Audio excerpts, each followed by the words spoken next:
Good evening, ladies and gentlemen. Welcome to BTV's special winter finale.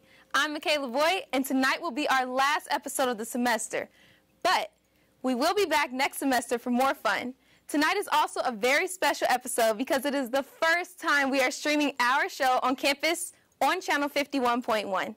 Make sure to check out Channel 51.1 because it will be showing special student videos 24/7.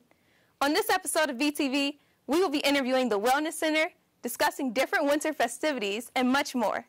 Also, I want to say welcome to our band, Watch Frogs. Come on, you guys can do better than that. Yeah!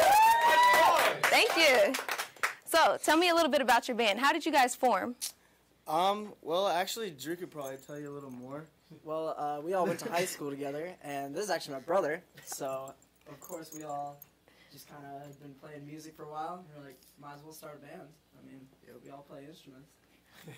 Cool. So tell me, how did you guys decide, like, on your song? Like, how do you decide who writes what part? It's kind of different every time, I guess. Just whoever comes up with the first idea, just kind of add little things to, a it's just pretty much different every time. A lot of times Drew will come in with a pretty, standard idea and stuff. He's got, the whole form, and he's like, what about adding little stuff I don't really know? And then I'll take, some lyrics, or DK will have some idea to add something. It's pretty collaborative. Do you have any songs coming out? Oh, yeah. Oh, we do. Actually, we just recorded 5 songs. We're going to release a little EP, hopefully by the end of the year. Nice. So. And how did you find your sound? I noticed it's a really cool, funky sound. I guess it just comes from our influences. Just listen to a lot of blues and just kind of all different stuff, And all 3 of us, honestly, have very different influences, I think. So I think that really plays into, the end product. Okay, and where can people find your music? Everywhere. Yeah, you can find us on Twitter at WatchFrogs, Facebook at WatchFrogs Band, Spotify at WatchFrogs, Instagram at WatchFrogs, iTunes, WatchFrogs, pretty much anywhere. Just search WatchFrogs. Do it. Nice. Well, thank you so much for being here, guys. And now we have a video from our winter correspondent, Adam Hasselbeck. He's going to tell us about all the winter festivals to come this season. Take a look. Hey guys, the holiday season is here, and with that comes plenty of fun events going on in the Cincinnati area. My name is Adam Hasselbeck, and I have your update for everything you need to check out this holiday season. Many know about the Festival of Lights, put on by the Cincinnati Zoo. They are 2.5 million lights along with special holiday entertainment, carolers, train rides, and more. The Festival of Lights is open now through New Year's Day. Another popular attraction is the Fountain Square Ice Rink. At 7,000 square feet, it's just as big as New York's Rockefeller Center. The ice rink is now open and will stay open until February 19th. Kings Island returns this year with Winterfest. They turned their International Street fountain into a giant ice rink. They also have plenty of shows and even select rides open, including Mystic Timbers, the new ride that debuted this year. Winterfest is open on select weekends throughout this month, as well as the week before and after Christmas. Another popular winter event is the Holiday Junction at the Cincinnati Museum Center. They have a 4-level display with vintage trains traveling through an extensive layout. Holiday Junction will be open now through January 2nd. Speaking of trains, Entertainment Junction is hosting their Christmas event now through January 1st. In addition to having the world's largest indoor train display, they have a free layout of their holiday trains and a Christmas journey where you can even meet Santa. Hopefully you can check out some of these cool holiday festivities. Happy holidays, everyone! Tonight, another special craft segment, which we call the Holly Jolly Gingerbread Jamboree with Kobe Stump. Hi folks, I'm Kobe Stump, and welcome to the Holly Jolly Gingerbread Jamboree. I'm standing here with 3 fantastic contestants ready to show off their decorating skills on gingerbread houses prepared by the finest chefs in America that were willing to work for free. Let's meet our competitors. Competitor number 1, can you tell me both your name and also the little get-up you have going on here? Yes, I'm Chase Stock, and I call it my daily routine. Fantastic. I'm sure to bring you great success in the Holly Jolly Gingerbread Jamboree. Contestant number 2. I'm Kelsey, and I've been training for this for weeks now. Pretty excited. Well, we're going to see if that training was enough. And contestant number 3? I'm Joel Spencer, and I'm ready to party. And party hardy you will. Now, in addition to all the sweets and goodies spread out before you, we also have 3 extra little pieces of gingerbread.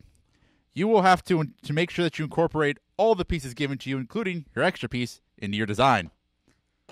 Now, you have the rest of tonight's show to use everything spread out before you to create a gingerbread house delectable to both the eyes and taste buds. Are you all ready? Awesome. Now, on your mark, get set, go! Get your degrees in gingerbread architecture. We'll be checking back in regularly throughout the rest of the show to show you the contestants' progress and thought process as they create their masterpieces. Back to you. We'll be back with more BTV after this quick break.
Welcome back to BTV.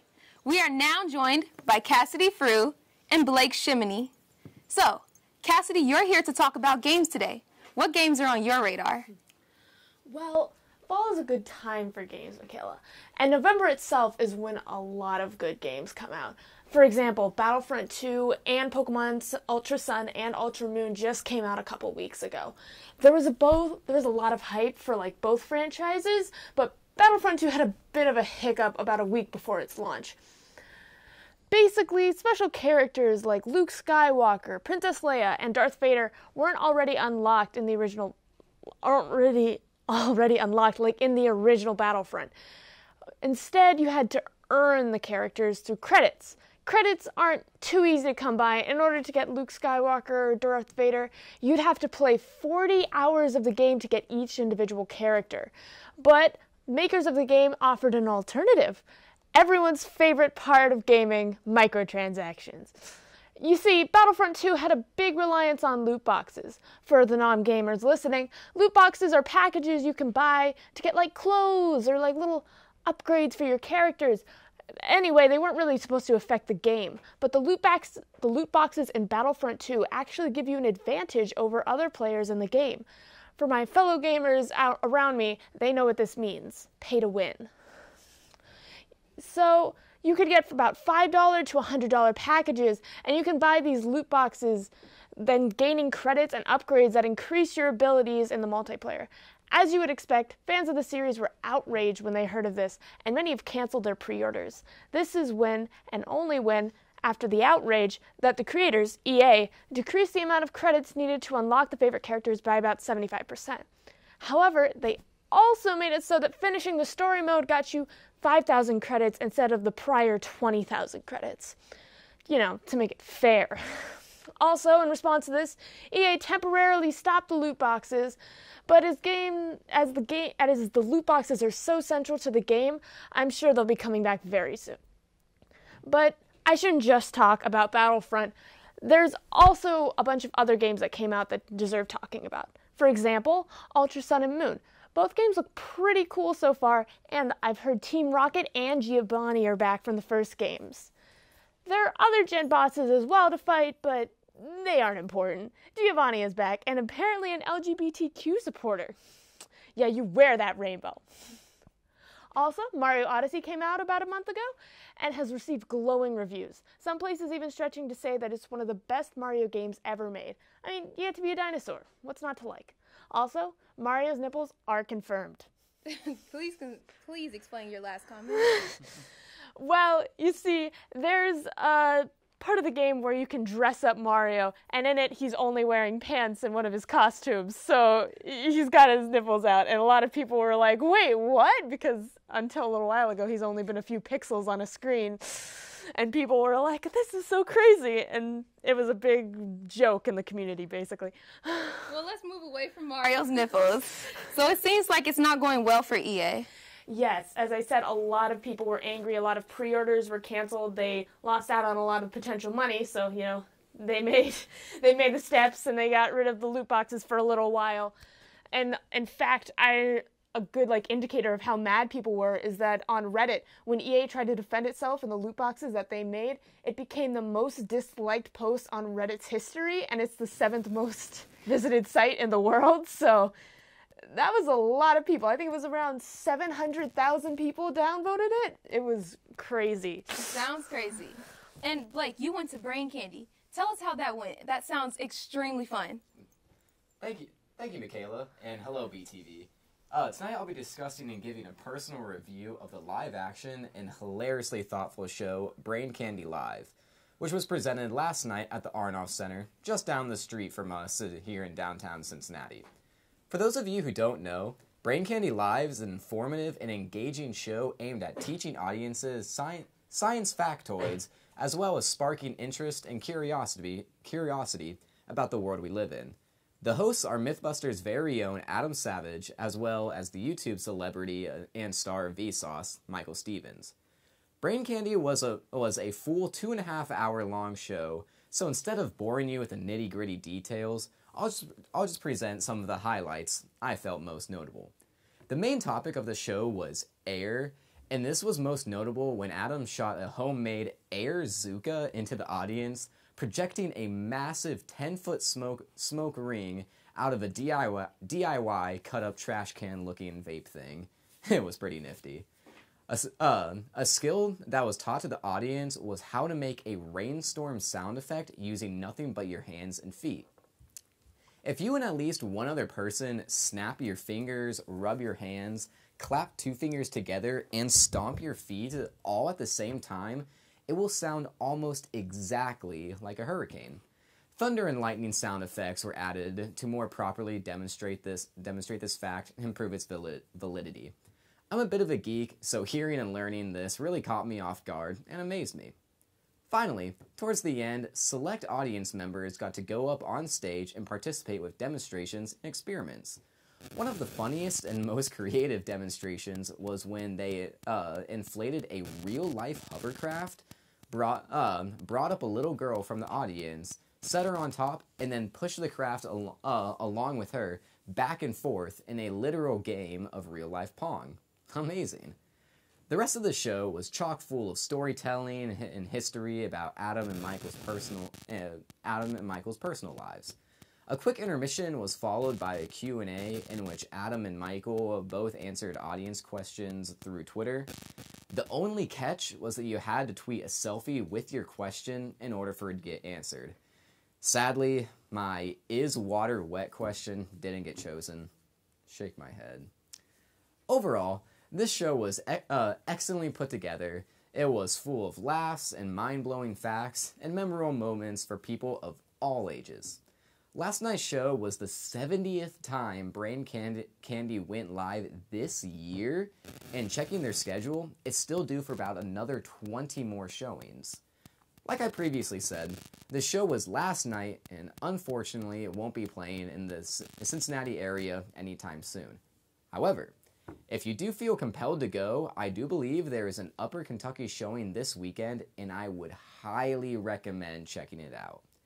As stated by Michael during the show, Brain Candy is that aha moment you receive when you not only learn something new, but truly understand what is being taught. Both Adam and Michael have years worth of acting, improv, and teaching experience under their belt, and the skills these two possess undoubtedly showed last night. Overall, it was a great show. Okay, so tell me, what was your favorite part about Brain Candy? Obviously the hovercraft and the pong. I thought that was hilarious and a great segment in the show. But one of my personal favorites was after the Q&A. Adam, he was telling a story and personal narrative that as he was 12 years old, he actually taught himself how to juggle just by reading a book. And while telling the story, he brought out a little kit and was building a DIY juggling club. And then after he put it all together and he was done finishing the story, he went to a little closet he had, pulled out two more, and then started juggling and showing off the skills he learned when he was a kid. It was phenomenal just seeing just how much skills he had and retained throughout the years. Was it like made out of wood? Did you whittle them down?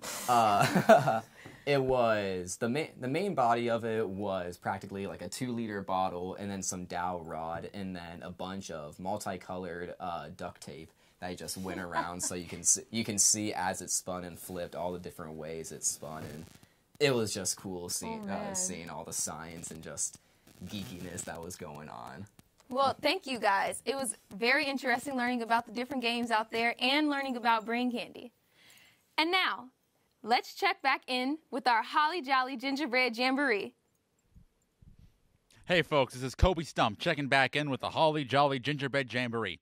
As you can see, our competitors are hard at work, wrapped up in the intense amount of focus required to create their gingerbread houses. Let's break their concentration, shall we? Chase, tell me, what are you working on here?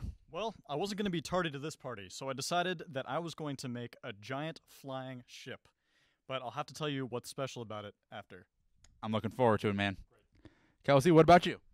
So far, I kind of have a house that's been infested by giant worms, and I'm in the middle of making people running away. I like it. There's a story going on here. Good art always tells a story. And Joel? So just last week, the new Animal Crossing game was released for iOS and Android, so I am making my own camper. Come visit my camp. Fantastic idea. Animal Crossing sponsored by Nintendo. We're going to let our contestants get back to work, and we'll be back later on in the show to show off the end products of their labor. Back to you. Up next, we've got Emily Wilhelm with an update from TNR. Let's give her a warm welcome. Are you guys going to give her a warm welcome? Thanks, Makayla. Good afternoon. I'm Emily Wilhelm, here for the News Record segment of Bearcast TV. Towards the beginning of the semester, President Trump's decision to put an end to the Deferred Action for Childhood Arrivals program, DACA, stunned those in the program here at UC and left them wondering what they're going to do next. David Wysong has the story. Said he was canceling the Deferred Action for Childhood Arrivals program, or DACA. Many University of Cincinnati International students felt hopeless. Students like Isabel Johnston, who's here studying law. I was in my class, and then as soon as I got out, I looked at my phone, saw that I had a ton of messages from my dad in our family group message, and he mostly just said, you guys are okay, we're okay. And then I went to the bathroom, started crying, and went through Twitter just to see if I could find all the news and try to understand it more. The abolishment of DACA targeted international students. It was a program that let immigrants under 18 who are living in the U.S. illegally stay here for an extra 2 years at a time. While they're here, they're allowed to work. The decision to end DACA could impact around 800,000 people and more than 200,000 international students across the country. They could lose their jobs, or the government could deport them. Ron Cushing is the Director of International Services at UC, and he said the biggest concern is students getting arrested once their DACA status expires. The students are obviously very concerned, number one, about their ability to continue to work. I think in most cases immediately that's their biggest priority. Some of Isabel's biggest priorities are advocating for other DACA recipients and finishing law school. I want to go into human rights or immigration. I have a lot of experience in immigration, being an immigrant, being involved in the processes that I've had to go through myself.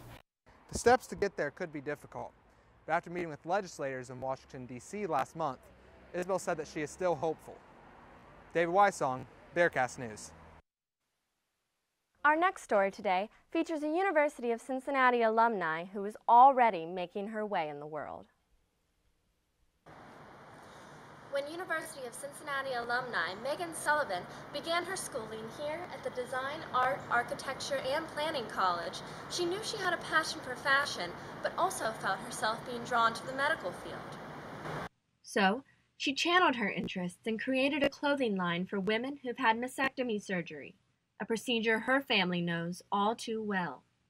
So I wanted to try to merge fashion design with a medical cause, and no better fit than to do it for something that hits so close to home for me. Doctors diagnosed her mother with stage 3 breast cancer when Sullivan was 9. She is now 16 years cancer-free. Sullivan says as a kid, she never knew exactly what her mother went through. It really wasn't until, like I said, I was in college and I sat down and talked to her about her experiences, and it was unbelievable. I just had no idea that a diagnosis with breast cancer meant what it meant for her. Sullivan says one of the things she remembers her mother struggling with was a surgical drain. The main piece that I've designed right now is designed around the surgical drain that women have to wear home from the hospital. Sullivan named the piece the Ann Elizabeth, after her mother. She also designed an entire collection with not all of the items exclusive to breast cancer survivors. And she's already seen her work pay off. Her Kickstarter project, With Grace Be Bold, recently reached its goal of $35,000. But it's not about the money for Megan. She keeps her desire to help others and making a difference her main focus. For the News Record, I'm Emily Wilhelm. Megan truly shows all of us what dedication, hard work, and a good heart can bring. Next, reporter Alberto Jones shows us where UC seniors are graduating this semester and why some aren't happy about it. Cam Wilson is excited to pick out her cap and gown. But construction on UC's Fifth Third Arena means students can't graduate here. Instead, they'll be driving over the bridge to Northern Kentucky University's BB&T Arena. 10 miles from UC over the river, this is where Bearcats will spend their last few moments as students. The arena holds over 10,000 seats for family and friends, but some students are worried it might not be enough to make it feel like home. Cam is gearing up to cross the college finish line, but she'll turn her tassel on a gold and black gem, far away from the memories she's made on UC's campus. I just imagine my graduation would be like at the school I've been going to for the last 4 years, but it makes sense. Student advisor Josh Chow says students can visit UC's commencement website if they have any questions, but they shouldn't worry too much. The goal is to make it a party and, leave that space, with joy. I think, the facility that it's going to be at will allow that. And, the rest will really be up to that student.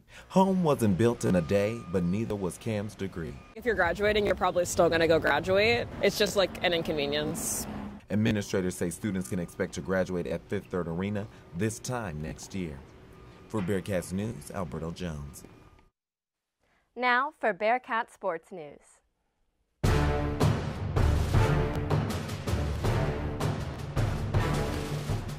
The University of Cincinnati football team finished their 2017 season off with a win on Saturday, defeating the University of Connecticut Huskies 22-21. Down by 7, the Huskies scored a touchdown with no time remaining, but missed the extra point to tie the game as a taunting penalty pushed them back 15 yards. With the win, the Bearcats finished 4-8 on the season, same record as last year, but they avoided their worst record since the 1998 season. The men's basketball team is off to a hot start. They are 7-0 and they are ranked number 11 in the country. After winning the Cayman Islands Classic last week, they followed it up with a 32-point win against Alabama State on Monday. However, Saturday is the day everyone's been waiting for, as the Battle of Cincinnati will take place in the Crosstown Shootout. The Bearcats will face their rivals, the number 21 Xavier Musketeers, Saturday at noon at the Cintas Center. For updates, follow along on newsrecord.org and on Twitter at sports_TNR. For News Record, I'm David Weissong.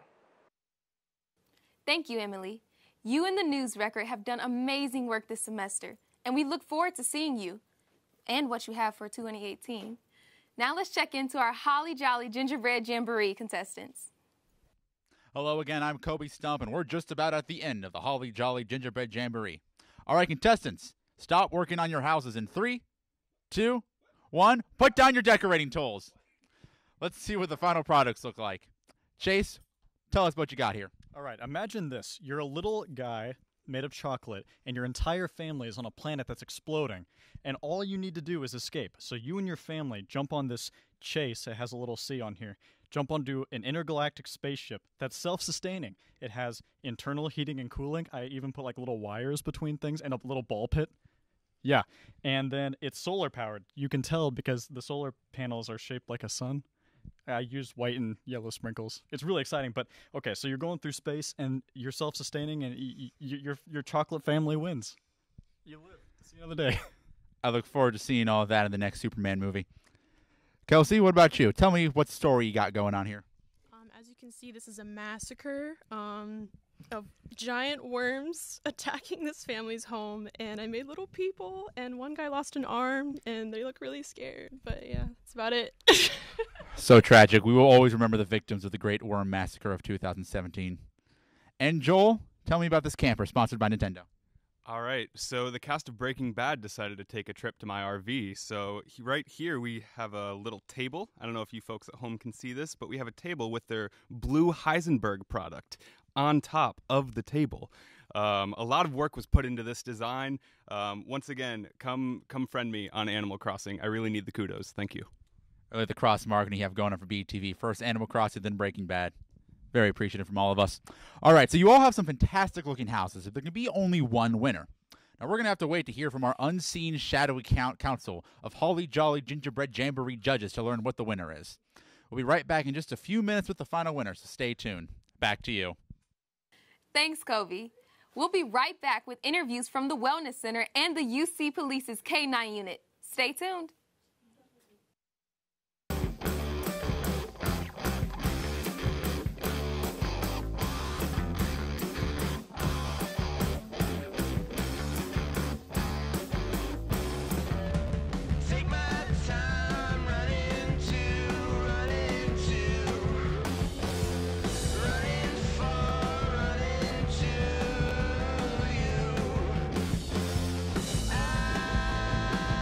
I know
Welcome back, everybody. We are now joined by the director of the Wellness Center here on campus, Brandy Reeves. Hi, thanks for having me. It's a pleasure to have you. So, what does the Wellness Center do for the students? So we're a resource center on campus that students can come and visit our office and get information and free products. We cover lots of different health and wellness topics like alcohol and other drugs, tobacco, sexual health, nutrition and fitness, financial wellness, stress and mental health, of course, with this time of year with finals week. We want to make sure to give students the information that they need. And we're located in the Sager Student Life Center in room 675. Okay, so I understand you host programs for different groups on campus. What type of programs does the Wellness Center host or have hosted in the past week or so? Yeah, so this week was Stress Less Fest. It's a week that we do every semester, the week before finals week, always the last week of classes. And we have a lot of different activities and programs that we do to help students de-stress. So we usually have a fitness class that we partner with the rec center and do. We usually have a crafternoon event. We have stress less kits that students can get that have things like eye masks, earplugs, tea, candy, like little puzzles and things that they can do. So we'll do that again next semester. That's nice. I really appreciate everything you do for the students here. And what do you recommend to students who are struggling with stress during finals week? Yeah, that's a great question. So it's definitely a stressful time of year. Students, you're not alone if you're feeling stressed. Some suggestions that you might try, it might be a little late for this, but try not to procrastinate. If you can study a little bit every day leading up to finals week, that certainly could help to lower your stress, help you to feel more prepared. Getting as much sleep as you can. I know that can be challenging this time of year, but trying to shoot for 7 or 8 hours a night would be really beneficial. At least sleeping some, your body resets, your mind resets when you sleep, and so not staying up all night and cramming and trying to remember everything, that won't be helpful. When you are studying, take some breaks, get up and walk around for 5 minutes, listen to music, get on a funny website, talk to a friend, whatever you can do just to sort of recharge and take a break. Okay, and what can students do to help out the Wellness Center? There's a couple of different opportunities for students to get involved in our office. Next semester, we're going to be doing interviews for some peer education positions that would start next fall, but we'll be doing interviews probably sometime in February or March. You can follow us on Twitter for more information. Our name is @UC_wellness. We also have internships and volunteer opportunities, so you can follow us on Twitter, message us on Twitter, or you can email us at wellness.center@uc.edu. Okay, and can you tell us, why do you believe it's important for students to visit the Wellness Center? Like I said, we're a resource center for students. We try to be really inclusive in our programming. We're a non-judgmental space, so students can come and ask questions. They can get resources. They can get the materials and the information that they need. And we cover all different health topics. And actually right now, you can tell I have a cold. We have some winter wellness kits. So if you have a cold like I do, stop by. We have some fun little packs to help students stay healthy. Some students have trouble managing their money for a variety of different reasons. Can you tell us about your financial peer education? Yeah, so we have peer educators in our office, and one of the things that they do is peer financial coaching. And it's totally normal for students to feel stressed. About 50% of UC students report feeling stressed about their finances. So it's completely normal, but we want to help with that. So if you meet with a peer financial coach, you'll learn things like budgeting, managing your savings account or starting a savings account. What is credit? What are credit cards? How do you manage those things? If you go to our campus link page, you can request a program or a peer financial coaching session. So if you just go to campus link and search for the Student Wellness Center, you'll find our request form. Okay, and how can students contact the Wellness Center beyond just social media? Yeah, so stop by our office. We're here Monday through Friday, 9 to 5 when school is in session. We're in 675 Sager Student Life Center. So if you find the Starbucks in Sager, just go up to the 6th floor. We're right above where the Starbucks is. And then, of course, like I said, email us wellness.center@uc.edu. All right. Thank you so much. Yeah, thank you. Special thanks to Brandy and for the Wellness Center for being here for students on campus. Students, I cannot stress how important it is for UC students to use these resources, especially at this time of the year when stress levels can be high and when you might need someone to talk to or just somebody to listen to you. Remember that your health is more important than anything else. And now we have an interview with the K-9 unit from the UC Police. Please welcome Officer Lance Long and Dozer.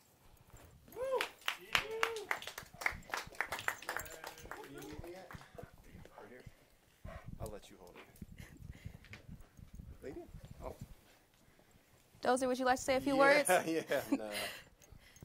All right, so what is Dozer's day-to-day job? Dozer is a single-purpose explosive detections dog, and that's his job is to detect explosives. We use them for a variety of reasons here at the university, mainly for like sporting events and things like that. Football games, basketball games, soccer games is big. Any dignitaries that may come to campus. So we utilize him in a variety of fashions. In addition to that, he's a good PR tool. The community really likes to see and talk and pet and just interact with him. And he has been an absolute, just a great tool for us here at Public Safety. And have you ever had a canine unit before this one? No. This is the first one we had. I've had him for a little over 2 years now. Actually, I'm going into my 2.5 year period at this point. We train regularly. We interact with other agencies. So we train together. We have a good working relationship with the City of Cincinnati, Hamilton County Sheriff's Department, other universities. Miami University has the same program in place, Northern Kentucky. So it's very, very common. So we try to work with one another and utilize their resources as well as ours and work hand in hand if big events do come up. And what makes a puppy suitable to be in the canine unit? So there's a variety of testing processes that they do with new dogs to see if they will actually make a good police dog or service dog for that matter. But as far as police dogs, it's all ball drive. And his ball drive is a tennis ball. That's his reward. So we take a tennis ball, basically bounce it, throw it to see if they really get super excited for it. And if they do, then at that point, then we'll take a tennis ball and we'll throw it in high grass so they can't see it and they actually have to search for it with their nose.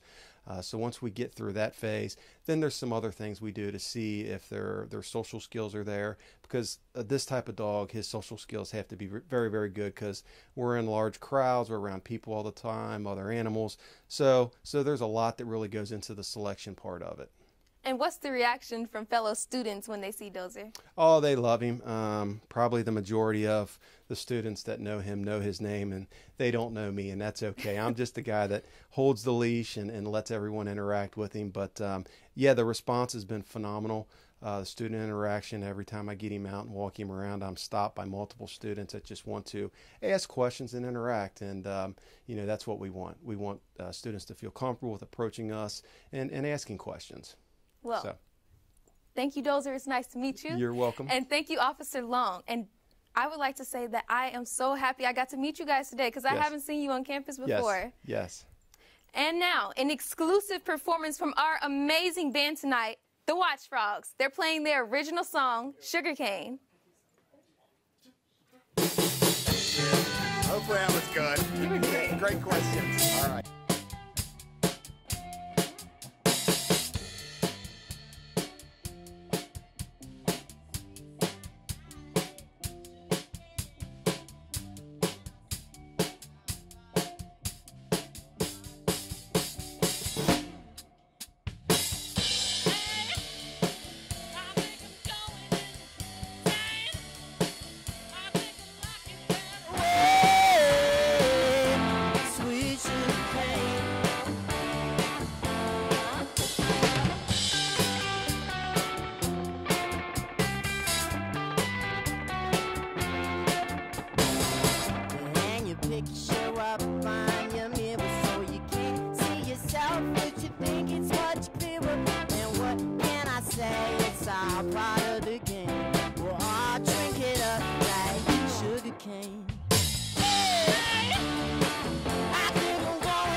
Now, the moment we've all been waiting for.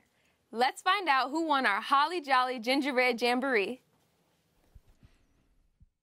Hello for the final time. I'm Kobe Stump, and we're at the final results for the Holly Jolly Gingerbread Jamboree. Our Holly Jolly Gingerbread Jamboree judges had a hard time deciding on a winner, but they did finally reach a conclusion. The winner is Chase! Oh, yeah. Congratulations, Chase. I made a little frog for the Watch Frogs. I made a little frog right here. Yeah. Oh, you guys are the best. So wonderful. How do you feel about winning? Oh, I feel like this is a real win for sustainable energy. What do you think you want to say to all the children at home who aspire to be gingerbread architectures? Just remember that you too can be like Caleb Smiley and learn how to combine art and science to be a successful human being. And finally, do you think that your daily routine was the key to winning, or do you think it was something else entirely? I think so. I'm actually like bringing in signals from other people giving me hints as to what the Watch Frogs would like. So, fantastic. Once again, all of our contestants did a fantastic job. Thank you all at home for joining us in the Holly Jolly Gingerbread Jamboree. Congratulations once more to our winner, Chase, and happy holidays. Back to you. Once again, congratulations to our craft winner, Chase Stock. And a huge thank you to our house band tonight, the Watch Frogs. All of our fantastic guests who were on the show, I cannot thank you enough. Our audience that's watching 51.1, a huge thank you to you too, especially if you're at the launch party, which you should be. And finally, thanks to the cast and crew that made this show possible. I'm Makayla Boyd, and this is BTV. See you next semester. Happy holidays!